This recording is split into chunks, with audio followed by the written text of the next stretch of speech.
हे आहेत पाटणा येथील प्रगतिशील शेतकरी जगन पर्वत पाटील। तर आपण त्यांच्या कलिंगडाच्या प्लॉटवर आहोत आणि त्यांनी आपल्या नेटसप कंपनीचे बायोफिटचे सर्व प्रोडक्ट वापरले आहेत। तरी आपण त्यांच्याशीच बोलणार आहोत। तर हे त्यांचे चिरंजीव रमेश पाटील यांच्याशी आपण बोलणार आहोत। तर रमेश दादा, आपण नेटसपचे प्रोडक्ट कधीपासून वापरताय? लागवड केल्याच्या नंतर 8 दिवसापासून आपण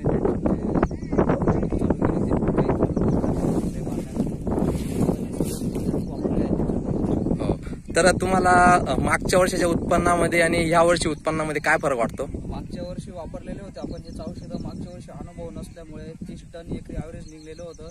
पण या वर्षी मागच्या वर्षाच्या अनुभवापेक्षा जास्त अनुभव आल्यामुळे या वर्षी 40 टनापर्यंत ॲव्हरेज पोहोचलेला आहे आणि सर्वसाधारण 2 किलोपासून तर 7.5 ते 8 किलोपर्यंत फळ झालेलं आहे। म्हणजे जवळजवळ एकरी 40 टनाचा ॲव्हरेज येते। 40 टनाचा। हो हो हो हो 40 टन। तर आपण बघू शकता ते आज स्वतः सांगताय एकरी 40 टनाचं जवळजवळ पंचक्रोशी